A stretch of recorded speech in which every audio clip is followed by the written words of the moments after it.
야, 아까 탄소수패를 너무하지 않냐? 진짜 어쩜 그렇게 상대방을 몰아붙이기만 하는지 말이야.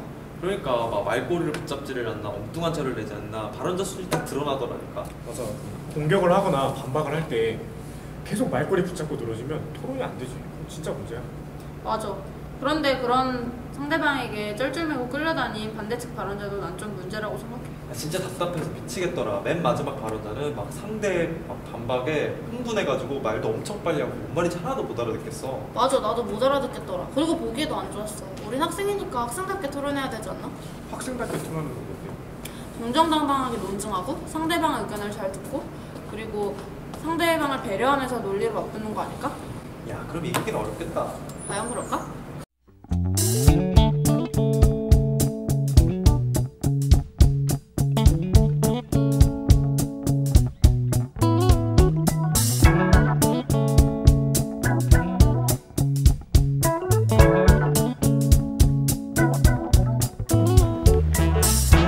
안녕하십니까. 오늘은 아카데미 토론의 이론과 실제 제5강 토론의 전략에 대해서 살펴보겠습니다. 토론의 전략 굉장히 어마어마한 것 같지만은 사실은 굉장히 사소한 것에 아주 우리가 다 잘 알고 있는 것에 답이 있습니다. 앞에서 여러 학생들이 나누는 대화를 들어보셨죠.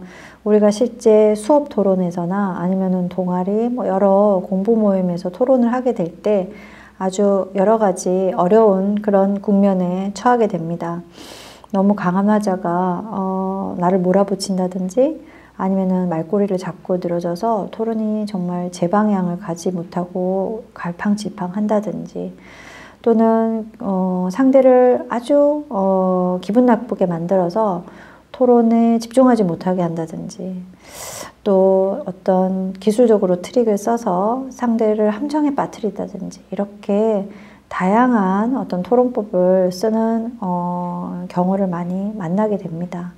우리는 과연 앞에서 대학인으로서 우리 사회에 아주 흐르고 통하는 그런 자유롭고 다양한 소통이 가능하도록 하기 위해서 또 많은 사람의 의견을 들어보고 어떤 문제를 해결하기 위해서 토론을 한다고 했는데 우리는 어떤 토론법을 써서 토론에 임해야 할까요? 오늘 그것에 대한 방안을 살펴볼 텐데요.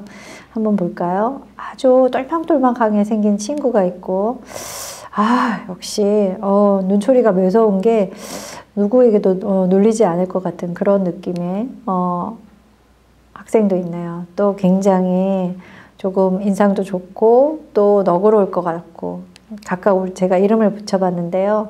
이렇게 똘망똘망한 나침이 아주 치밀해서 어떤 장면에서도 논리에 밀리지 않고 안당의 양은 누가 어떻게 공격해도 당하지 않습니다. 아무리 코너에 몰려도 잘 빠져나가는 이렇게 우리가 토론에서 정말 멋지게 논리로 승부하고 또 잘 빠져나가는 그러한 토론 능력을 가지면 좋겠지만 그런 것보다 우리가 더 우선에 두어야 할 것은 성숙한 화자로서의 토론입니다. 지금 성숙미라는 이 학생처럼 우리가 구사해야 될 것은 성숙한 화자의 토론화법 그리고 조금 더 거기다 표현력이 더 뛰어난 유창한 화자로서의 토론화법을 가졌으면 더 좋겠습니다. 오늘 그 내용에 대해서 제가 얘기를 할 텐데요.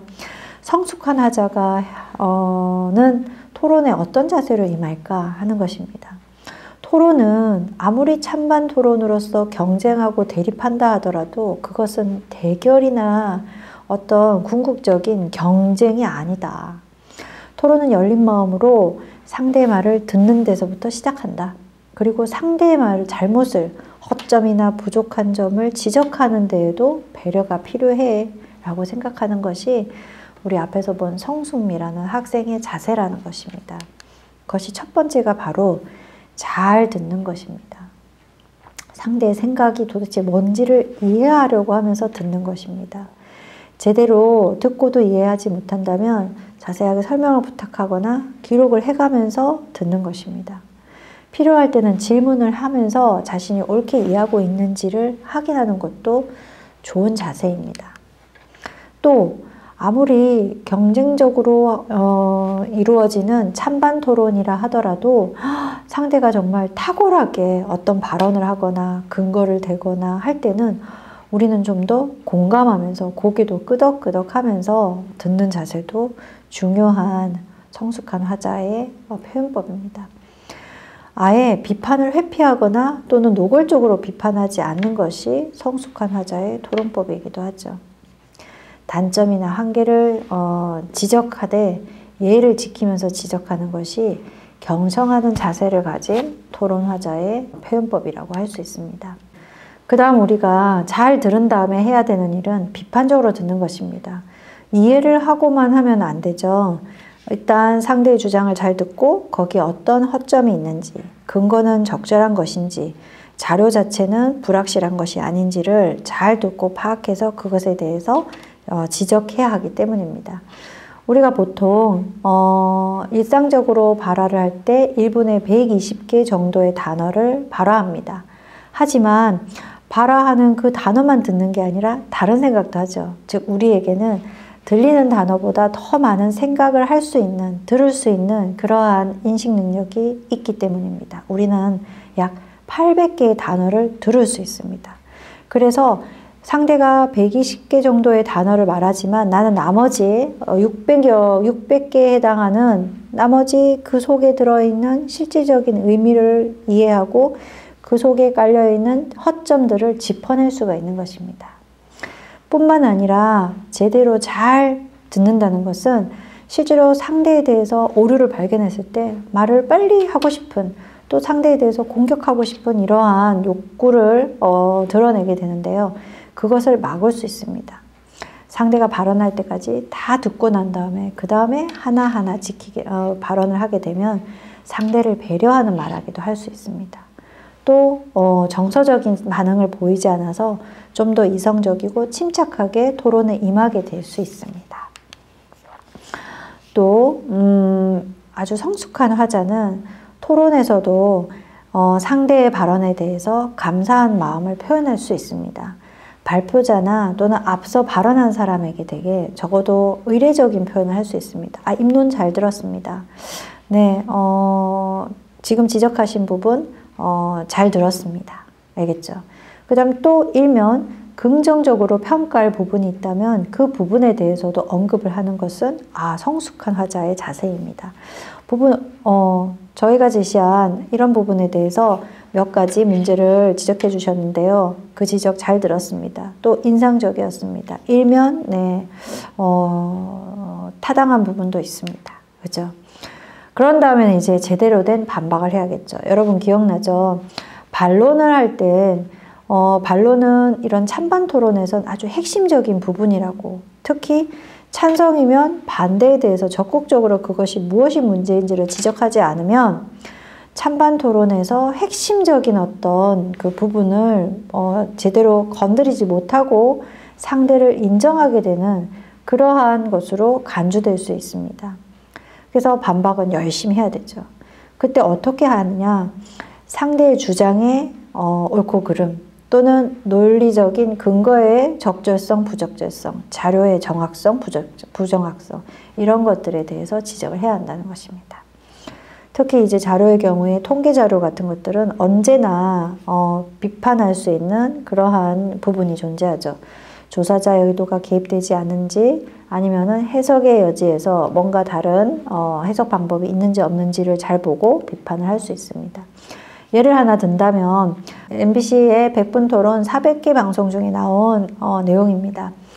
제2의원이 MB정부가 들어선 지 1년이 지나고 나서 이제 여론조사 결과가 각 언론사로부터 쏟아져 나왔을 때 전체적으로 국민들이 평가를 내렸는데 잘했다가 6, 잘못했다가 무려 49나 된다.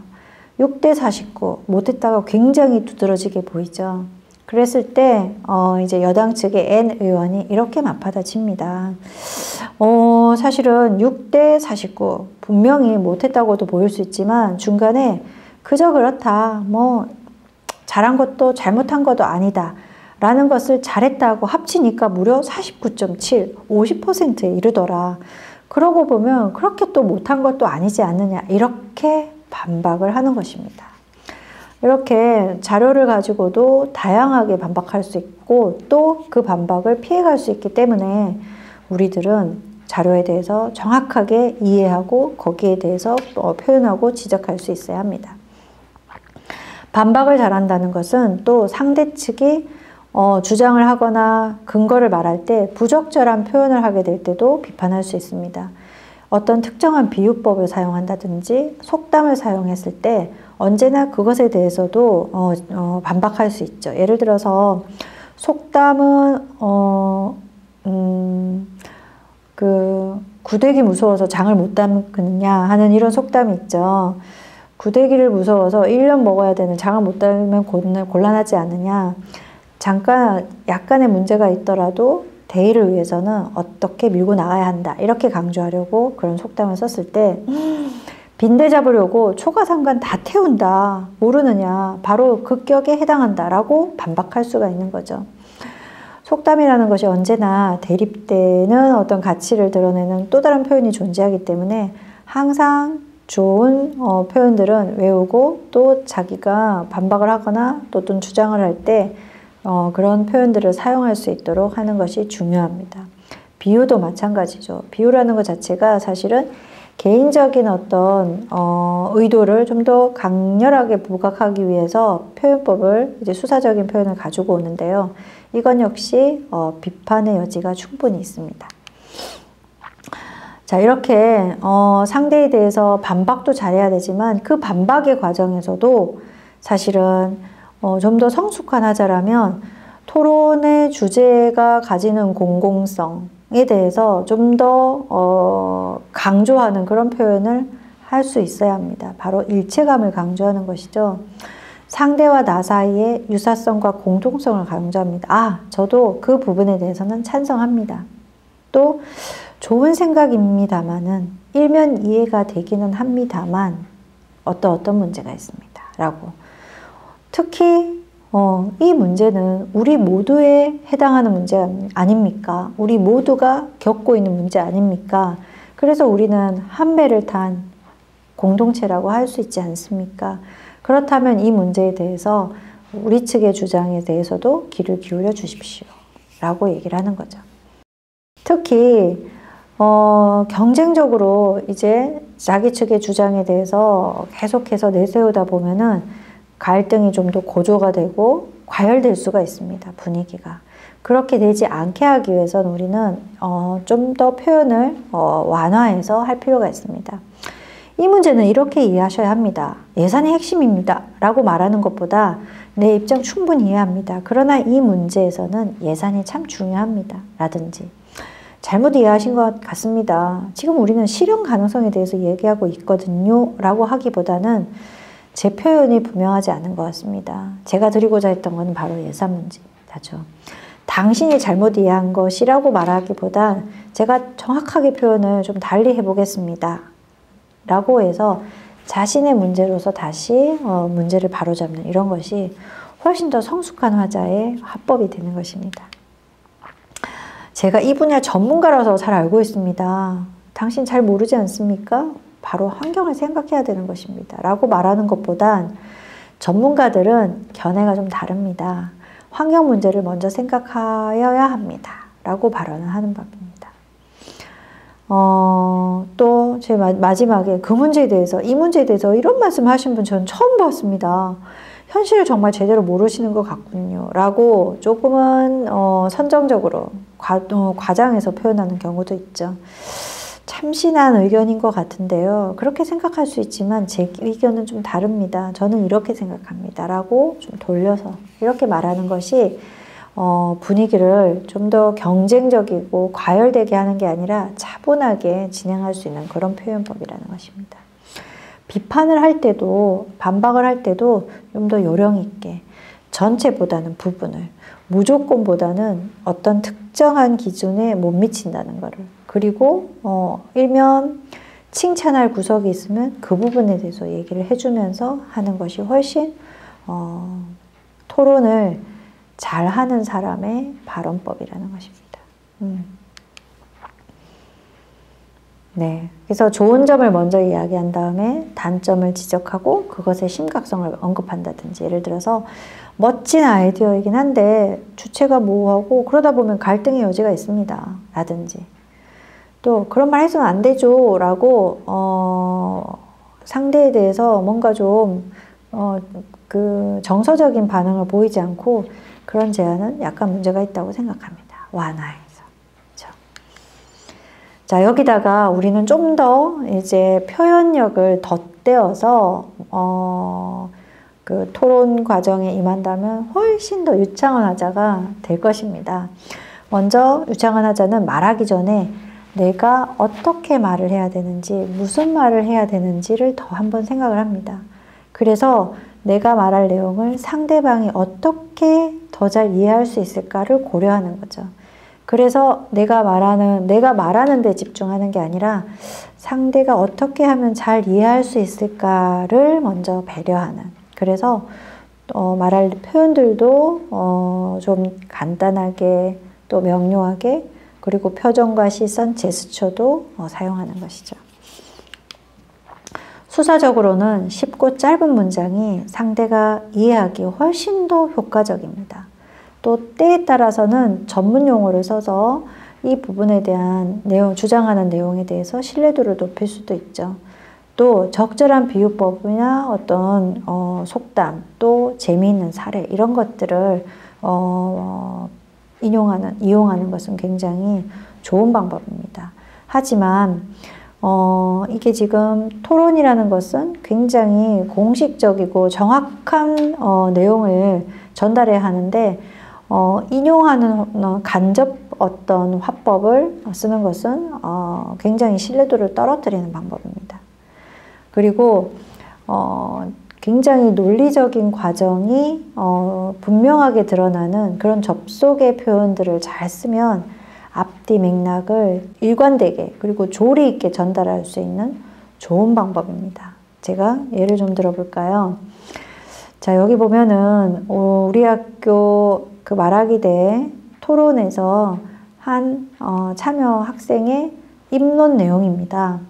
제가 파란색으로 표시한 부분이 바로 굉장히 표현력이 뛰어난 부분이죠. 2000년 6월 평양에 있었던 김대중 대통령과 김정일 국방위원장의 뜨거운 포옹을 여러분은 기억하실 겁니다. 노무현 대통령이 2007년에는 금단의 선을 넘어 이명박 정부가 들어선 이래 북한이 뿔났다. 또는 김정일 국방위원장은 이런 장기 휴관을 떠나고 철저한 기브 앤 테이크라든지 무능, 무원칙, 무책임의 산무 이런 방식으로 굉장히 귀에 쏙쏙 들어오는 그런 멋진 표현들을 해내고 있습니다. 우리가 매번 아주 훌륭한 또는 뇌리에 딱 박히는 표현을 매번 하기는 어렵지만은 자신의 어떤 입론이나 또는 반박의 과정에서 적절하고 또 촌철살인할 수 있는 표현법들 하나는 매번 잘 외워두었다가 적시적소에 쓸 수 있다면 아주 훌륭한 유창한 하자가 될 수 있습니다. 자, 여기 지금 붉게 표시한 부분은 전체적으로 한 학생이 이제 반론 부분에서 1분 정도를 발언한 내용인데요. 전체 발언 내용에서 흘러가는 그 흐름을 조금 더 명확하게 하는 이런 표현들을 잘 하고 있습니다. 질문을 하니까 네, 하지만, 또한, 현재, 외국의 경우, 이는 그렇기 때문에, 그럼으로써 이런 방식을 써서 문장과 문장 사이에 논리적인 관계를 또는 연속하는 어떤 그 흐름을 잘 이해할 수 있도록 하는 표현을 잘 쓰고 있습니다. 하지만 파랗게 표시한 부분은 하나라고 생각합니다. 생각이 됩니다. 없다고 합니다. 두지 않는다고 합니다. 해서 거의 1분의 발언 시간 동안 대개의 문장이 다 인용문으로 끝나고 있습니다. 이러면은 상대의 발언에 대해서 신뢰할 수 없다. 왜 다 명확하게 결론을 내지 못하고 그렇다고 합니다. 그렇다고 합니다. 하는 식으로 간접적으로 전달하는 것은 좋지 않은 표현법입니다. 자, 이제 유창한 하자는 수사적으로도 짧고 아주 간단하게, 그러나 경우에 따라서는 전문 용어도 쓰면서 또 멋진 그런 비유들 쓰면서도 표현할 수 있어야 한다는 것이고, 특히 이제 비언어적인 요소와 관련해서는 상대방과 청중에게 잘 들리도록 적절한 크기의 목소리 그리고 안정된 음성으로 표현을 한다는 것입니다. 또 중요한 부분에서는 좀 속도를 줄이고 그리고 전체적으로 리듬감 있게 말하는 것은 잘 들리게 하는 그런 중요한 요소입니다. 시선은 주로 토론에서 보면은 상대방만을 보게 되어 있는데 토론은 내가 지금 대립하고 있는 저 상대하고만 소통하는 것이 아니라 우리의 토론을 보는 좌우 청중, 심사위원들도 우리의 이야기를 듣고 있는 중요한 참여자입니다. 그래서 시선도 청중에게도 고루 주는 것이 중요합니다. 필요한 경우에는 제스처를 써서 발언에 대해서 집중할 수 있도록 이렇게 하는 것도 굉장히 중요하죠. 자, 이것만은 피해야 하는 것입니다. 말 차례 뺏는 거 굉장히 좋지 않은 방법입니다. 질문을 A라고 하는데 B라고 대답하는 것 당연히 토론을 평가하는 심사위원이나 청중의 눈에도 그러한 방법을 쓰는 것, 그렇게 대답하는 것은 굉장히 좋지 않은 그런 평가를 받게 하는 지름길입니다. 또 상대방에 대해서 상대의 주장과 그 다음에 논리에 대해서 비판을 해야 되는데 그게 아니라 상대방에 대해서 비난하거나 비방하는 것은 당연히 우리가 삼가야 하는 것입니다. 또 아무리 상대의 주장에 대해서 반박을 열심히 한다고 해서 언성을 높여서 분위기 자체를 너무 팽팽하게 가져가는 것도 좋지 않습니다. 제일 중요한 것은 자기에게 주어진 발언 시간을 꼭 지킨다. 이런 것들이 반드시 우리가 대학인으로서 토론에 참여할 때 마땅히 지켜야 하는 그러한 유의해야 하는 그런 방법들이라고 할 수 있습니다. 네. 오늘 토론의 전략 여러분 어떠셨나요? 여러분의 토론 화법에 도움이 되었기를 바랍니다. 고맙습니다.